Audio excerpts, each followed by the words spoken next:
Have you ever wondered why original PlayStation games brought just as much frustration as pure joy? Remember that feeling of spending hours fighting the clunky tank controls in Tomb Raider? Back then, controllers didn't even have analog sticks. It was just a stiff plastic D-pad that gave your thumbs a brutal workout just to make it turn. Or remember falling into a pit for the hungry times because of the bad camera angles in Crash Bandicoot or Medieval. And what about that one friend who always beat you in Tekken 3 by just brainlessly matching every single button? In the pre-internet era, surviving Resident Evil or unlocking every car in Twisted Metal felt like a mission impossible. But why did we keep coming back? My personal history with this console had a weird twist.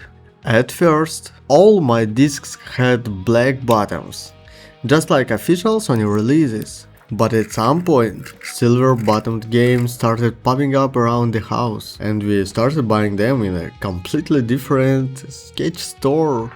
Back then, I didn't realize what was happening, but now I know what was really going on.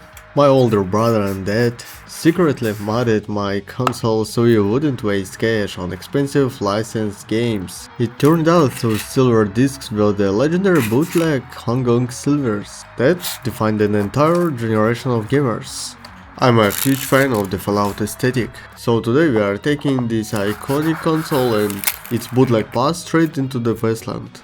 I'm going to turn regular plastic into a miniature replica of the PlayStation 1, Nuka-Cola style. We're creating a collectible model that looks like it survived a nuclear blast, but still holds the spirit of that brutal, nerve-wracking era. As you can imagine, if my dad and brother decided to mod the console, money was pretty tight. We definitely weren't rolling in cash. Every new disc was a rare treat, and having a bunch of memory cards was totally out of the question. I had only one single memory card for the entire life of the console, and I had to constantly save every single block of the data between my games.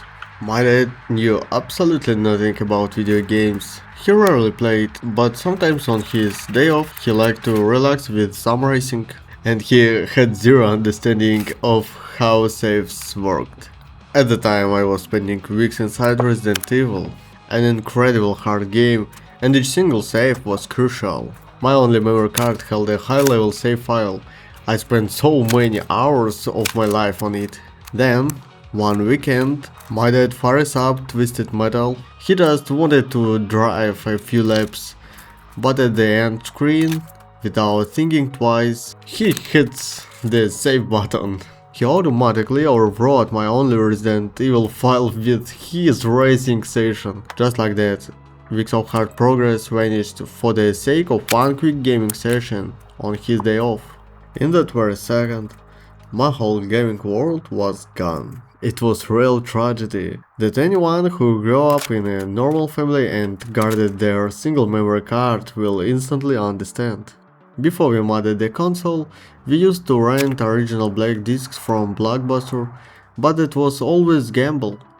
Those rental discs were so scratched and overused that the game could freeze that right in the middle of mission. Plus, if you returned the case late, they hit you with massive late fees. Later, my brother and dad counted the money. They saw it was way cheaper to just chip the console. Then we could make our own collection, even with those silver bootlegs. But those silver copies required extreme care too. We were constantly wiping them on our t-shirts and gently blowing off every speck of dust, just to make sure the console's laser could read the data without hitching. And it was critical because old games had no mercy. Take Crash Bandicoot. They looked like fun cartoonish games, but because of that rigid fixed camera you would constantly miss your jumps, fall down and lose your last lives. And whenever buddy came over and you fired up Tekken 3, it became a total test of patience. You could spend weeks practicing complex timing and combos, but your friend would just pick Eddie Gordo, panic mash every single button on the controller, and somehow win in the most annoying way possible. Times like that made you want to throw the controller straight into the wall. The only problem was you didn't have the money for a new controller.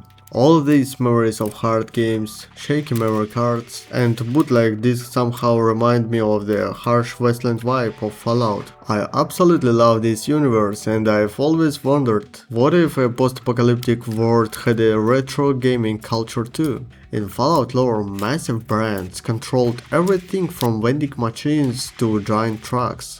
Obviously, if they made a home gaming console, the Nuka-Cola Corporation would totally rule that market.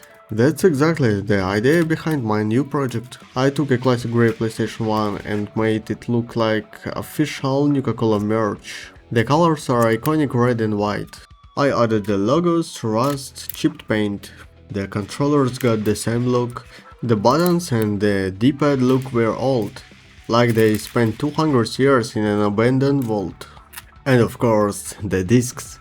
Those still were bootleg from before.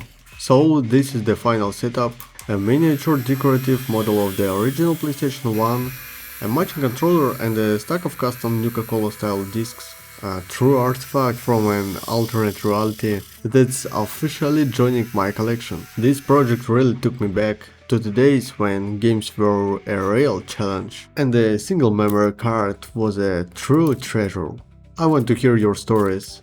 Which PlayStation 1 game broke your spirit? Which one made you want to throw your controller? Did you ever lose your save files? Did someone accidentally delete your memory card? And did you play on those silver bootlegs? Let me know in the comments, share your memories and I will read them all.